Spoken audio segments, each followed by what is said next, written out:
মা আমার, বোন আমার, মহিলাদের পর্দা ছিল না। ইসলামের প্রথম মহিলাদের পর্দা ছিল না। হযরত উমর বললেন, নবীর ঘরে যেমন অবাধ চলাফেরা চলছে, মানুষ যে যার ঘরে পারছে ঢুকে যেছে, এইটা যা অবস্থা চলছে, মনে হয় যেন আমার রব পর্দাকে ফরজ করে দিবে। আজকে যদি পর্দা জিনিসটা না থাকতো তো কে কার জমি চাষ করত এবং কে কার জমিতে পানি ঢেলে দিত, এ খবর পৃথিবীর মানুষ খুঁজে পেত না। যে জাতিদের ভিতরে পর্দা নাই, দেখেন গা কি আচরণ চলছে, ভিতরকার খবর। তো হযরত উমর এটা একটা আশঙ্কা করলো, আয়াত নাজিল হয়ে গেল পর্দার। মা বোন কান করে শুনেন, আয়াতটা কখন নাজিল হলো? এশার নামাজের পর। এশার নামাজের পর জিবরাইল আমিন এলেন, আসার পর আল্লাহর নবীকে বলে চলে গেলেন, পৃথিবীর মুসলিম মেয়ে যারা কালেমা তাইয়্যিবা পড়েছে, কালেমার শাহাদাতের সাক্ষী দিয়েছে, তাদের জন্য পর্দা ফরজে আইন। আচ্ছা, এশার নামাজের পর একটা নতুন খবর এসেছে, মদিনায় কেউ শুনেছে কেউ শুনে নাই। বাইয়েনা কাকে বলে দেখেন, দলিলটা কারো কাছে পৌঁছিয়েছে কারো কাছে পৌঁছায়নি। হযরতে বেলাল ফজরের আজান দিচ্ছেন, হযরতে বেলাল ফজরের আজান দিচ্ছেন। যে মেয়েরা শুনেছে পর্দা ফরজ হয়ে গেছে, তারা পরিপূর্ণ পর্দা করে মসজিদে আসছে। কিন্তু যারা শুনেনি, খবর তো পৌঁছায়নি এখন সবারই কাছে, তারা যেমন দোপাট্টা পরে, চুড়িদার পরে, সেরওয়ার কামিজ পরে হেঁটে চলে আসছে মসজিদে নামাজ পড়ার জন্য। ঠিক রাস্তার মাঝে এক ছোট বাচ্চা মসজিদে আছে, তোর দাদিকে বলছে, দাদি যে তোমার কাছে কি বাইয়েনা পৌঁছায়নি? তোমার কাছে কি দলিল পৌঁছায়নি? তোমার কাছে কি আল্লাহর বার্তা আসেনি? বলে কে ভাই? বলে গত রাত্রিতে জিবরাইল আমিন এসে বিশ্বনবীকে বলে চলে গেলেন যে পৃথিবীর মহিলারা পর্দার ভিতরে থাকবে, এরা পর্দার বাইরে থাকবে না। মেয়েদের জন্য পর্দাকে ফরজ করে দিয়েছে। তো মেয়েটি কেমন, ওর চালন কেমন, ওর চালচলন কেমন, ওর মিজাজ কেমন, ও আমার মা, আমার বোন, একটা মিনিট খালি কান করে শুনেন। ওই মেয়েটি তখন সঙ্গে সঙ্গে আল্লাহর জমিনে বসে গেল, আর দাঁড়িয়ে নাই, নিজের মাথা হাঁটু একদম জড়ো সড়ো করে নিয়ে বসে গেল। আর ওই ছেলেকে বলছে, ভাইয়া তুমি আমার বাড়িতে যাও, দেখো গা অমুক জায়গায় একটা বড় চাদর আছে, সেটা আমাকে এনে দাও, ওই চাদরটা উড়ে আমি যাব। তখন ছেলেটা বলছেন, দাদিজি আপনার কাছে তো খবরটা এখন পৌঁছালো, আগে থেকে পৌঁছায়নি, তাহলে এই ওয়াক্তের নামাজটা আপনি এইভাবে পড়ে আসেন, আর না হয় এই ওয়াক্তের নামাজটা বাড়িতে পড়েলেন, আপনি বাড়ি ফিরে চলে যান, পরের ওয়াক্ত থেকে পর্দা করে আসবেন। তখন ওই বুড়ি বলছেন, ভাইয়া রে, আল্লাহর হুকুম পাইয়ে না, দলিল আমার কানে পড়ে গেছে, আর আমি যখন শুনে নিয়েছি আল্লাহর এই জমিনে, আল্লাহর এই মাটিতে আমি একটা পার বেপর্দা হাঁটব না। আমি দলিলকে মেনে নিব, দলিলকে গ্রহণ করে নিব, দলিলকে নিজের জীবনে লাগিয়ে নিব। কোরআনের আয়াতটা যেন আমার বডিতে লেগে যায়, ওটাই নিয়ে যেন কিয়ামতে উঠতে পারি। অতএব তুমি গিয়ে আমার চাদরটা এনে দাও। আল্লাহ বলছে, ঈমান আনবি তো ওদের মতো আন। এখানে যে মা বোনেরা আছে, এরা কি পর্দা ফরজ এটা জানে না? এরা কি বুঝে না? আজকে কি প্রথম শুনছে? এর আগে এদের কি জানা ছিল না? এর আগে কি কোনো আলেম বলেনি যে পর্দা হচ্ছে ফরজ? বাইয়েনা গ্রহণ করতে রাজি লয়। এবার আপনি আমি বলি, বিচারটা আল্লাহর হাতে দিছি না, এখন ছেড়ে দেন, কিয়ামতে বিচার তো আল্লাহই করবে। এখন আপনি আমি বলি, এই মেয়েগুলো কি মুসলিম না নন মুসলিম? মুসলিম কি করে হলো? কোরআন মানল না, কোরআনকে প্রকাশ্য মানছে না, তাহলে এদেরকে কি বিচারে ফেলবেন? আমি নন মুসলিমও বলছি না, কালেমা শাহাদাতের সাক্ষী দিচ্ছে, তাহলে এরা কোন গ্রুপে পড়বে তাল পেছি না, এদের গ্রুপটা খুঁজে পেছি না। কালেমা শাহাদাতের সাক্ষী দিচ্ছে, আল্লাহকে আল্লাহ বলছে, রসুলকে রসুল বলছে, দিনকে ইসলাম বলছে, আর কিছু মানছে না, তাহলে এরা কোথা গেল? এর নাম বাইয়ানালাই। মা বোন, আর একটা ঘটনা শোনাই, খালি দলিল কাকে বলে দেখেন। আল্লাহ কি এমনি বলেছেন যে তোরা ঈমান আনবি তো ওই লোকেদের মতো আন? সেই লোকগুলি কে? ওই লোকগুলিকে খুঁজে বের করা হচ্ছে এখন। আবু জাহেল নামটা শুনি মনে হচ্ছে যেন একটা বিরাট দামি লোক। আবু জাহেলের বেটার নাম হচ্ছে একরামা, একরামা বিন আবু জাহেল। সে বাপের যোগ্য বেটা। বাপের যোগ্য বেটা বলতে কি বুঝেন? মানে আবু জাহেল যত খবিস, তার 1.5 খবিস ওর বেটাটা, তার মানে বাপের যোগ্য বেটা, ইসলামের প্রকাশ্য শত্রু। তো আবু জাহেলের বেটার স্ত্রীর নাম উম্মে হাকিম। আসলে ওর নাম উম্মে হাকিম নয়, নাম অন্য আছে। হাকিমের মা, ওর বেটার নাম হাকিম, ওই জন্য ওকে হাকিমের মা বলে ডাকে। বেশ কিছু মেয়েদের নাম বিলুপ্ত হয়ে যায় বিয়ের পর, নাম কুলসুমা, কিন্তু ওর ছেলে পিলে হয়ে গেছে, একটা নাম রেখেছে জহির। তো জহিরের মা, জহিরের মা, বোনও বলছে জহিরের মা, ভাইও বলছে জহিরের মা, বাপও বলছে জহিরের মা কোথায় গেল রে, মানে ওর আসল নামটা হারিয়ে গিয়ে এখন জহিরের মা হয়ে গেল। ঠিক ওই রকম উম্মে হাকিম, ওর বেটার নাম ছিল হাকিম, তো হাকিমের মা। তা আবু জাহেলের এটা কে হলো? মেয়েটা বৌমা, ওর বেটার স্ত্রী এই মেয়েটি। শুনেন ঘটনা। যেদিন মক্কা বিজয়ী হলো, বিশ্বনবী মক্কায় আসলেন, সৌদি আল্লাহ নবীর হাতে চলে এলো। এমন সময় আল্লাহর নবী একটা কাগজে পরিচিতে 10 থেকে 12 জনের নাম লিখে দিলেন। নামটা লেখার পর সেটা কাবার দেওয়ালে আবার কাপড়ের সঙ্গে সেটাকে চিটিয়ে দিলেন, আর বলে দিলেন এই 10টা-12টা লোকের রক্তের কোনো মূল্য নাই। এখন যদি আমাকে কেউ মার্ডার করে, আমার রক্তের মূল্য তার কাছে নেওয়া যাবে। আল কাতল বিল কাতলে, কতলের পরিবর্তে কতল। কিন্তু আল্লাহর নবী বললেন এই 10টা লোকের রক্তের কোনো মূল্য নাই। তার মানে হচ্ছে এদেরকে যেখানেই পাবে মার্ডার করে দাও, এদের পৃথিবীর বুকে বেঁচে থাকার কোনো অধিকার নাই। এরা এত বড় খাবিস, এরা দিনের এত বড় শত্রু, এদেরকে দুনিয়া থেকে উড়িয়ে দাও, এদের থাকার অধিকার নাই। তার মধ্যে ওই লিস্টে 1-2 নম্বরের ভিতরেই যার নাম আছে তার নাম হলো একরামা বিন আবু জাহেল, আবু জাহেলের বেটা একরামা। রসুলের হাতে সৌদি চলে এসছে, সৈন্য শক্তি সব কিছু।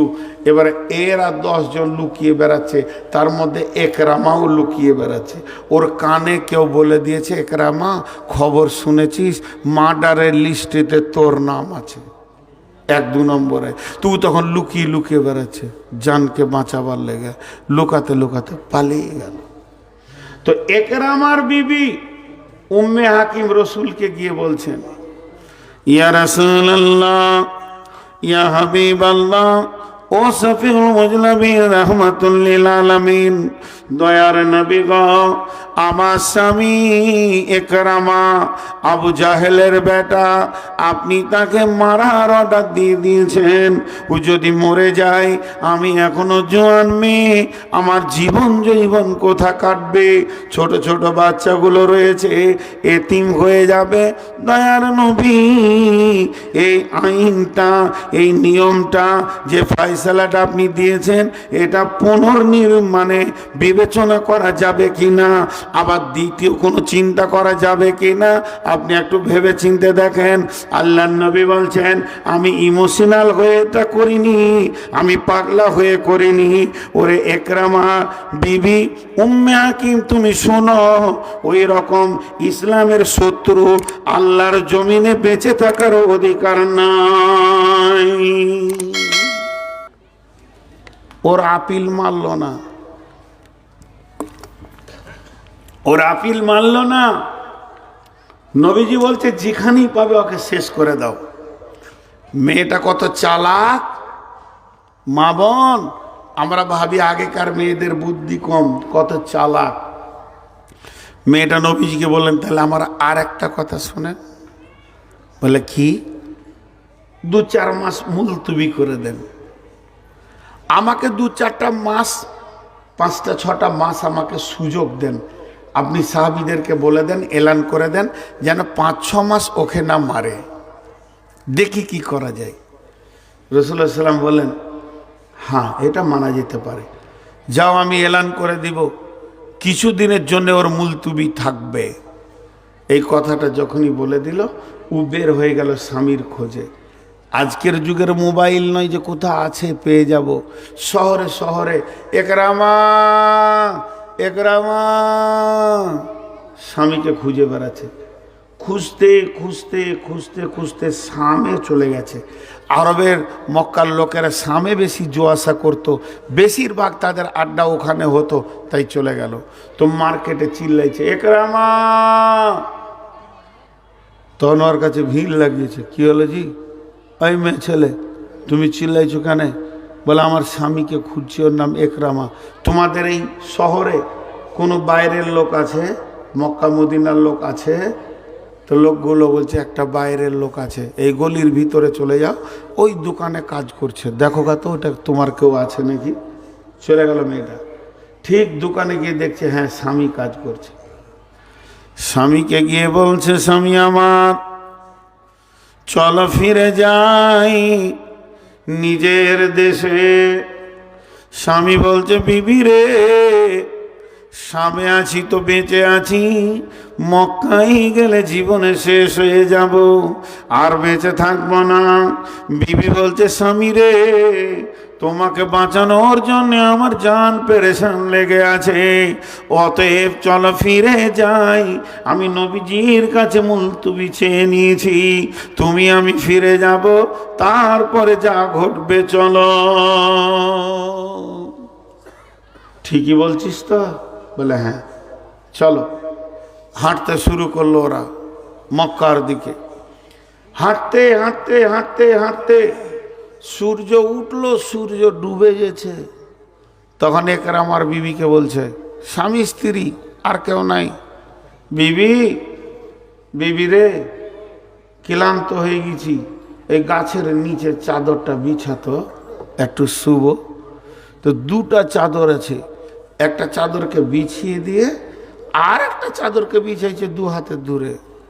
তখন একরামা বলছে, বিবি রে, স্বামী স্ত্রী শুবে, তারা আরাম করবে, এর জন্য কি বিছানা দূরে হয় না, এর জন্য বিছানা কাছে কাছে হবে?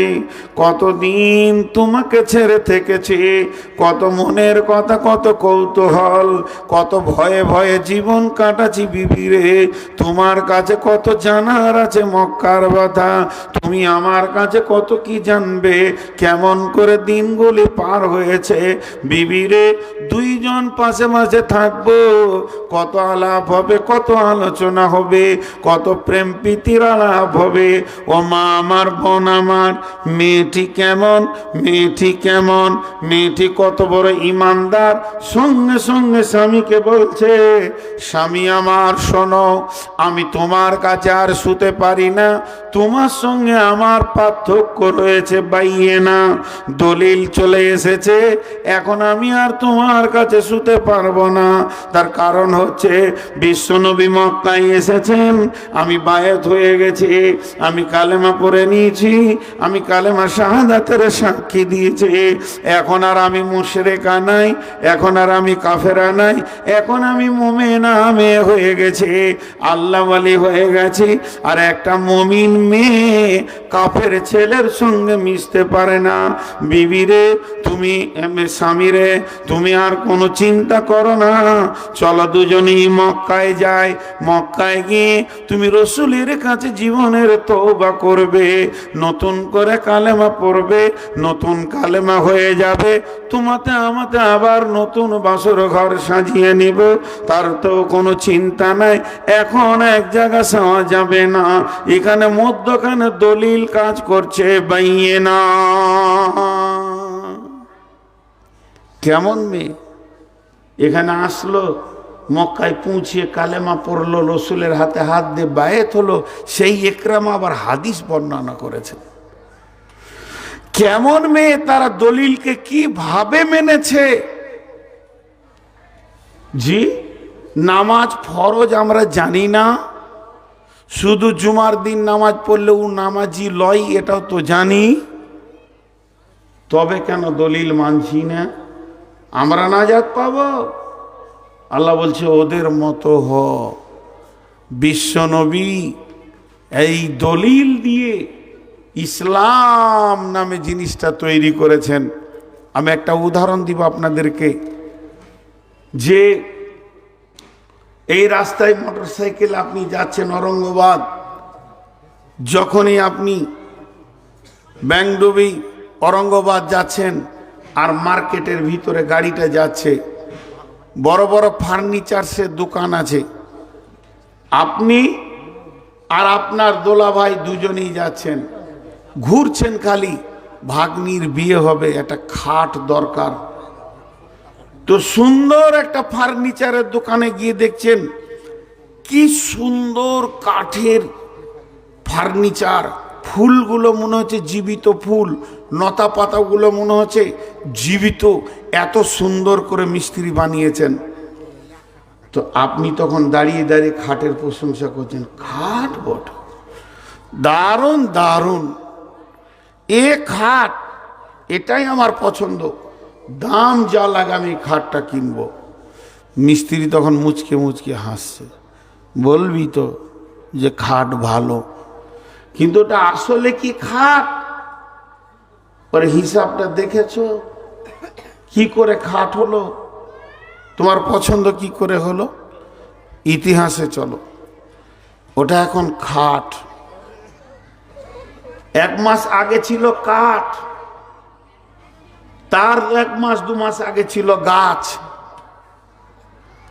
এখন খাট, তার আগে ছিল কাঠ, তার আগে ছিল গাছ। ওই দিক থেকে আসেন, প্রথমে গাছ, তারপরে কাঠ, তারপরে খাট। এসি ঘরে গাছও ঢুকায় না কেউ, এসি ঘরে গাছকে কেউ ঢুকায় না, কাঠও কেউ ঢুকায় না, কিন্তু ঢুকায় কাকে? খাটকে। তো খাট হয় কখন? একটা মিস্ত্রিকে সঙ্গে করে নিয়ে গেছে, মিস্ত্রি গিয়ে নদীর ধারে পেচ্ছাপ পায়খানা নোংরা বাঁশ গাছের ঝোড়ের ও ভিতর দিয়ে সেগুনের গাছটা দাঁড়িয়ে আছে, তো মিস্ত্রি এমনি করে দেখছে, দেখছে তোর মগজে কতগুলা জিনিস এলো, কররটা কোথা মারবো, কোন সোজা করে ওকে ফালি করব, তারপরে কত নম্বর কাঠ বের করব, কত কত সাইজ বের করব। আপনি আমি দেখছি গাছ, আর মিস্ত্রি দেখছে খাট। কথা ঠিক না ভুল? মিস্ত্রি দেখছে খাট, দিয়ে তারপরে বলল লিভারকে চলো কাটো, পড়লো তো পায়খানার ওপরই পড়লো, তুলে নিয়ে এসো, ধো। 7 ফুটের মাথায় একটা মারো, এখানে একটা পিস করো, আবার একটা করো, এই ডালটা আলাদা করো, ওইটা আলাদা করো, চলো ট্র্যাক্টরে উঠাও। কাঠ মিলে গিয়ে মিস্ত্রি দাঁড়িয়ে আছে, মিলওয়ালারা বলছে কি করো, বলছে এটা 3-4 সাইজ করো, ওটা 3-2 সাইজ করো, এটা 2-2 সাইজ করো, এটা 1-2 সাইজ করো, এটা 4-5 সাইজ করো। সাইজ চলছে, মিস্ত্রির মগজে খাট দেখতে পেয়েছে।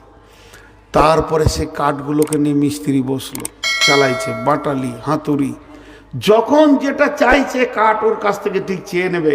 কাঠ বলছে মিস্ত্রিকে এখন বাটালি দে, এখন হাতুড়ি মার, এখন রেঁদা মার, এখন করত মার, এখন রেঁদা দে, এখন বিট মার।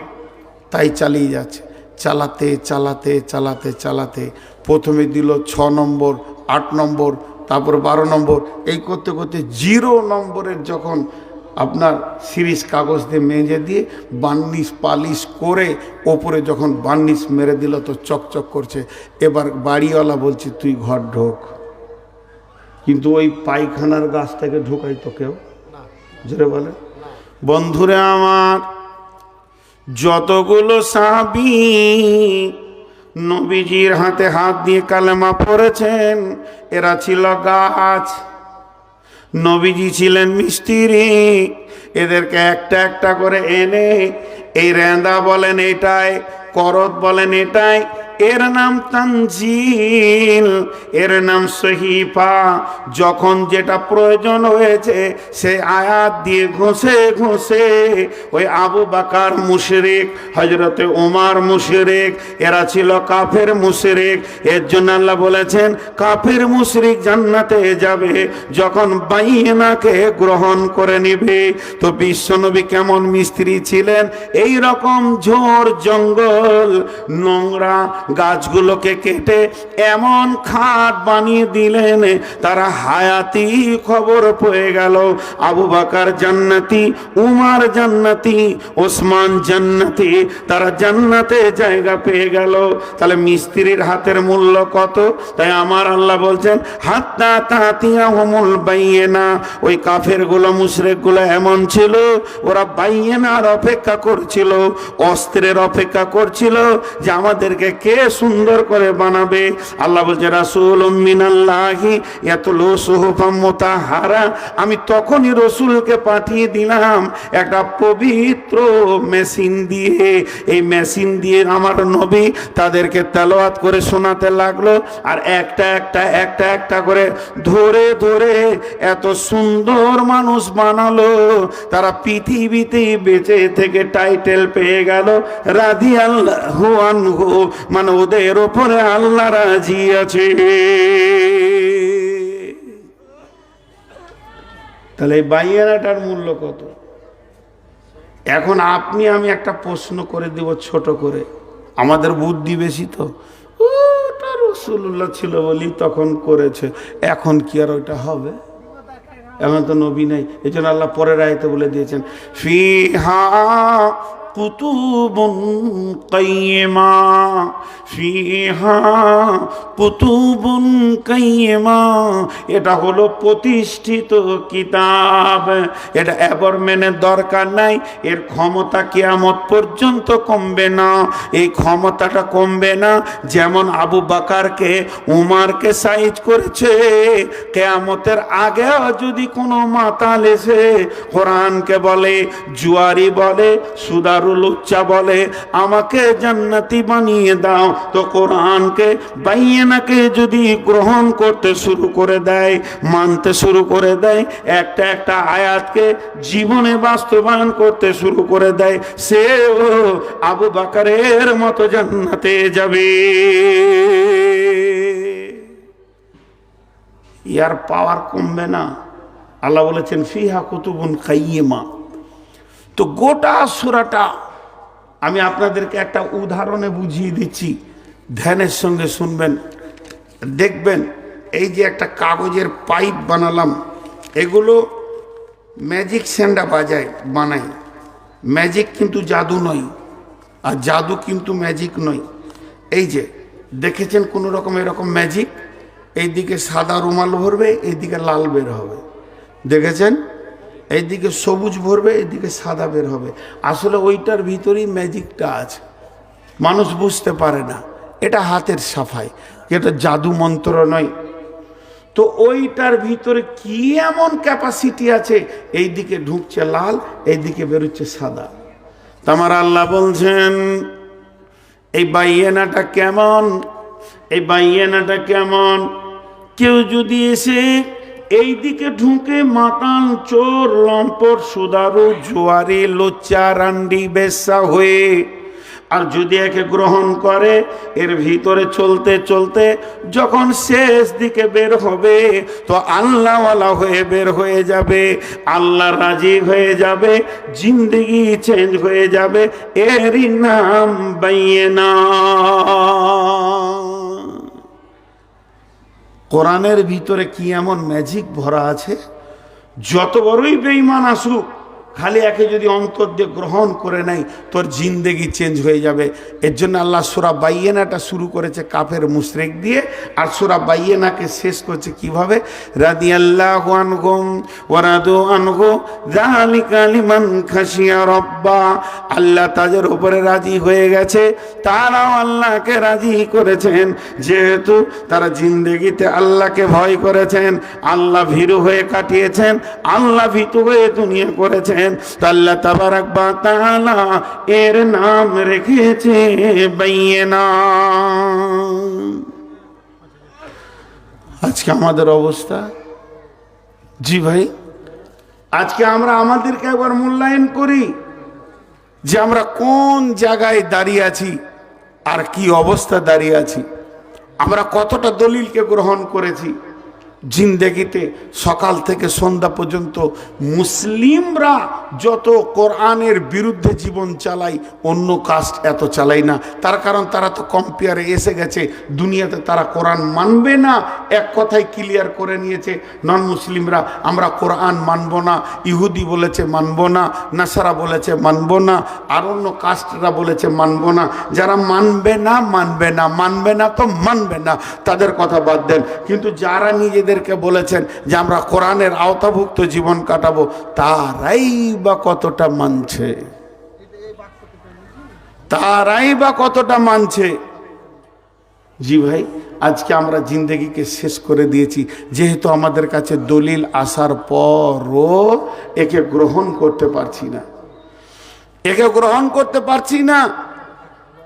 আল্লাহ তাবারাক ওয়া তাআলা বলেন, আল্লাহু ওয়ালিয়ুল্লাযীনা আমানু ইখরিজুহুম মিনাজ-যুলুমাতি ইলান-নূর ওয়াল্লাযীনা কাফারু আওলিয়াউহুমুত তাগুতু ইখরিজুনাহুম মিনান-নূরি ইলায-যুলুমাত উলাইকা আসহাবুন নারি হুম ফিহা খালিদুন। আল্লাহর ওলি, আল্লাহর বন্ধু কে? কে আল্লাহর বন্ধু? কে আল্লাহর আপনজন? কে আল্লাহকে ভালোবাসে? আল্লাহ বলছেন তাদের গুণ হবে ইখরিজুহুম মিনাজ-যুলুমাতি ইলান-নূর, তারা অন্ধকারকে, অন্ধতাকে পায়ে করে সরিয়ে দেবে, তারা আলোকে গ্রহণ করবে। কোরআনের মতো আলো তাদের কাছে গৃহীত হবে, অন্ধতা দূর হয়ে যাবে, বর্বরতা মানবে না, আর কুসংস্কার মানবে না, শিরক করবে না, বিদআত করবে না, তারা মেনে নেবে, আলোকে মেনে নেবে, অন্ধ থেকে বের হয়ে যাবে, তারা দলিলের কাছে পৌঁছাবে, নিজেকে দলিলের আওতাভুক্ত করে দেবে, নিজেকে দলিলের কাছে রেখে দেবে।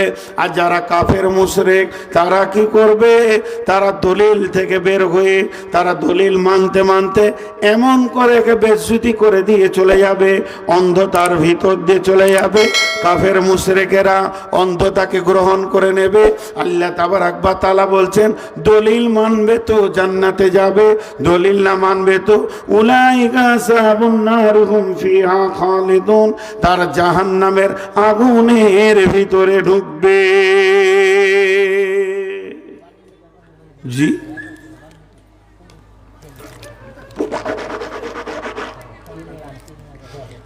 আপনার দিকে আমি আঙ্গুল তুলব না, আপনারাও আমার দিকে আঙ্গুল তুলিয়েন না। নিজের নিজের নিজেকেই প্রশ্ন করি সবাই এমনি করে, নিজেকেই প্রশ্ন করি যে আমার জিন্দেগিটা কোরআনের ওপরে চলছে তো? যদি চলছে শুকরিয়া আলহামদুলিল্লাহ, আর যদি না চলছে তার রাস্তা কি আছে? যদি চলছে তো শুকরিয়া আলহামদুলিল্লাহ, যদি না চলে তার রাস্তা কি আছে?